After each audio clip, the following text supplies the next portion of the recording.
Now India is being considered as a Middle Eastern power. Now India is projecting itself a power in Middle East.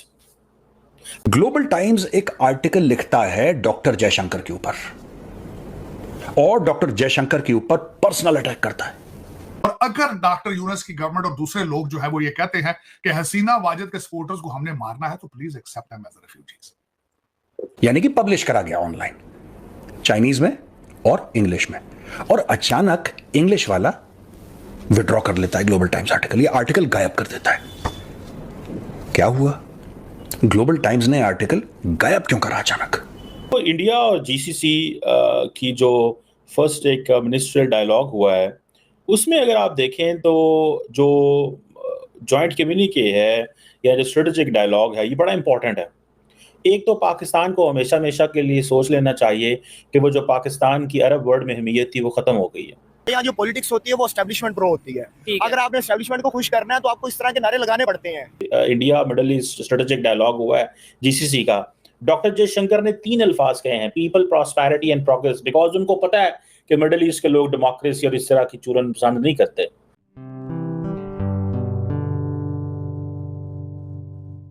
नमस्ते दोस्तों, जय हिंद। निक news burner की reaction video में आप सभी का स्वागत है। दोस्तों, भारत के फॉरेन मिनिस्टर जयशंकर जी ने यूनुस को फिर से एक सदमा दे दिया है। भारत के फॉरेन मिनिस्टर जयशंकर जी की एक्टिविटी से यूनुस बहुत ही ज़्यादा परेशान है। दोस्तों, दरअसल बात यह है कि चाइना की सरकारी मीडिया ग्लोबल टाइम्स ने भारत के फॉरेन मिनिस्टर जयशंकर जी के खिलाफ बहुत ही ज़्यादा गलत आर्टिकल लिखा है दोस्तों। और इस आर्टिकल में ग्लोबल टाइम ने जयशंकर जी के खिलाफ जो कुछ भी लिखा है वो सारी बातें गलत हैं, उसमें से कुछ भी सच नहीं है। और ग्लोबल टाइम के इस आर्टिकल के छापने के बाद जब भारत के लोगों ने यह आर्टिकल पढ़ा और देखा तो भारत के लोगों ने ग्लोबल टाइम को बहुत ही ज़्यादा ट्रोल किया। भारत के इतने ज़्यादा ट्रोल करने के बाद ग्लोबल टाइम को अपना ये आर्टिकल रिमूव करना पड़ा। और दोस्तों, ग्लोबल टाइम को ये पता चल गया कि भारत के फॉरेन मिनिस्टर के खिलाफ वो यूं ही कुछ नहीं छाप सकता है। इतना ट्रोल होने के बाद उसे ये समझ में आ ही गया है। तो दोस्तों, देर न करते हुए चलते हैं आगे की वीडियो की तरफ और देखते हैं पाकिस्तानी रिएक्शन। धन्यवाद। ग्लोबल टाइम्स एक आर्टिकल लिखता है डॉक्टर जयशंकर के ऊपर और डॉक्टर जयशंकर के ऊपर पर्सनल अटैक करता है। ग्लोबल टाइम्स का आर्टिकल, और ग्लोबल टाइम्स का आर्टिकल अटैक करता है और डॉक्टर जयशंकर को उल्टी सीधी चीजें बोलता है कि डॉक्टर जयशंकर जो हैं वो चाइना से परेशान हैं, चाइना से जेलस हैं, चाइना की तरक्की उनसे देखी नहीं जाती है, उनकी फॉरेन पॉलिसी गलत है, ब्ला ब्ला ब्ला ब्ला। फिर ग्लोबल टाइम्स का आर्टिकल, इंदिरा गांधी की डिप्लोमेसी इतनी अच्छी थी, जवाहरलाल नेहरू की डिप्लोमेसी इतनी अच्छी थी, इनकी तो डिप्लोमेसी बिल्कुल, ये सारी चीजें नहीं करता है।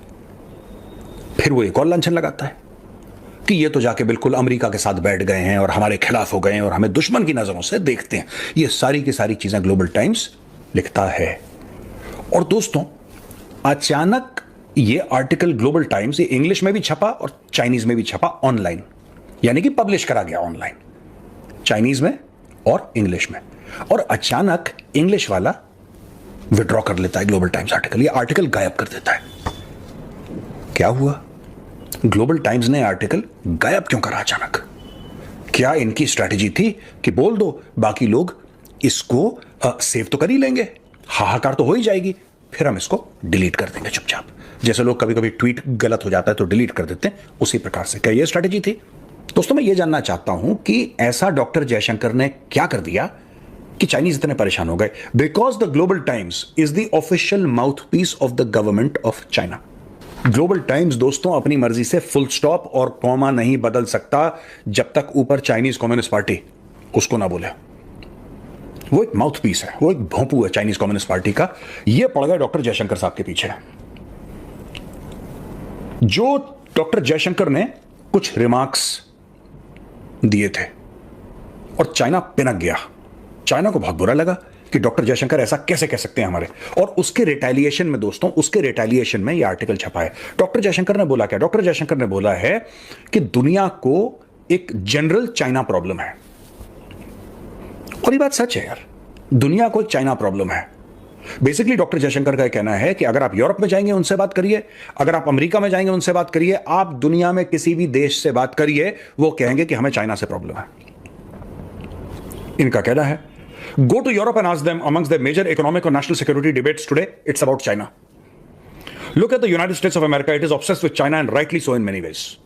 He added that India's problem with China was distinct due to the 4-year border standoff.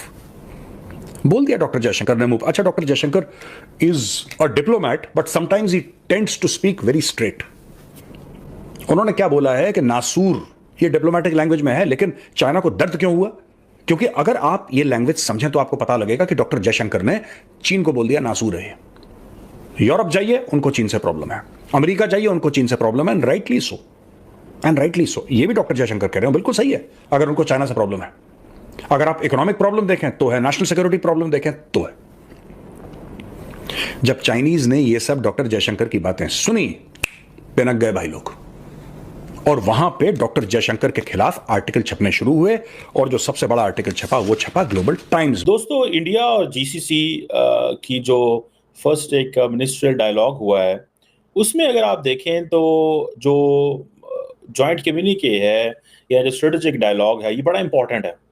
एक तो पाकिस्तान को हमेशा हमेशा के लिए सोच लेना चाहिए कि वो जो पाकिस्तान की अरब वर्ल्ड में अहमियत थी वो ख़त्म हो गई है। हम पहले उस देखे जाते थे ब्रैकेट में इंडिया पाकिस्तान, वो गेम खत्म हो गई है। Now India is being considered as a Middle Eastern power. Now India is projecting itself a power in Middle east.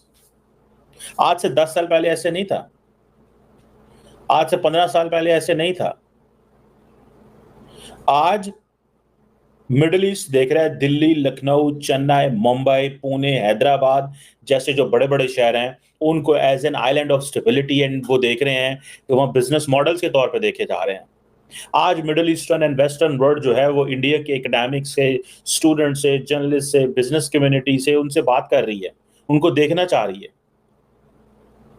अब ये जो डिस्कशन मिडिल ईस्ट के हवाले से India Middle East strategic dialogue हुआ है जीसीसी का, डॉक्टर जयशंकर ने 3 अल्फाज कहे हैं, people, prosperity and progress, because उनको पता है कि मिडिल ईस्ट के लोग डेमोक्रेसी और इस तरह की चूरन पसंद नहीं करते। They talk about people, prosperity and progress. मजे की बात है, चाइनीज भी यही अल्फाज इस्तेमाल करते हैं। चाइनीज भी common strength, this is a Chinese word for its influence when it wants to get engage with the world. Common security, comprehensive growth. अब मुझे ये बताएं, जीसीसी के साथ उन्होंने जब बात की है डॉक्टर जयशंकर ने, तो किस चीज की बात की? हिस्ट्री की, कि इंडिया का हिस्ट्री आपके साथ मिलती है। हमारे यहाँ जो पॉलिटिक्स होती है वो एस्टेब्लिशमेंट प्रो होती है। अगर आपने एस्टेब्लिशमेंट को खुश करना है तो आपको इस तरह के नारे लगाने पड़ते हैं। जब आप इस तरह के नारे लगाएंगे तो आपकी पॉपुलैरिटी अगर 0 भी होगी तो आपको उठा के किसी अच्छे ओहदे पे और किसी कोई ना कोई मिनिस्ट्री मिल जाती है। मोदी का जो यार है गद्दार है। उनकी जो पोर्ट लगता है वो पोर्ट भी इफेक्ट हो गया।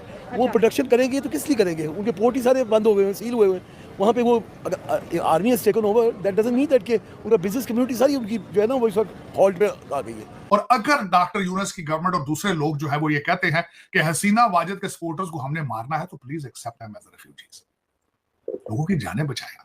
मेरी this is what my opinion, I can be wrong, लेकिन उसमें चीमा साहब मैं बिलखसूस उनकी स्टेटमेंट से डिसएग्री करता हूं डॉक्टर यूनुस साहब की कि ये जो पॉलिटिकल मूवमेंट है, पॉलिटिकल मूवमेंट के अंदर मारा तो नहीं जाता ना किसी को। बांग्लादेश की जो सिचुएशन है, पाकिस्तान की जो सिचुएशन है, और ऐसी सिचुएशन में इंडिया का क्या रोल है? आपको नहीं लगता कि भाई इंडिया बहुत तेजी से ग्रो और डेवलपमेंट की तरफ जा रहा है, और हम जो उनसे हैं, चाहे पाकिस्तान की गवर्नमेंट हो या बांग्लादेश की गवर्नमेंट हो, कभी प्रोटेस्ट और कभी ये मामला तो हो रहे हैं। एब्सोल्युटली ऐसे ही हो रहा है। इंडिया जो है वो बहुत ज्यादा। दोस्तों, अगर आपको हमारी वीडियो पसंद आई है तो प्लीज़ लाइक ज़रूर करें और साथ में शेयर करना ना भूलें। और साथ ही दोस्तों, ऐसी ही लेटेस्ट वीडियो देखने के लिए हमारे चैनल को सब्सक्राइब करें, साथ ही बेल का आइकन जरूर दबाएं ताकि सबसे पहले आपको हमारी वीडियो की नोटिफिकेशन मिल सके।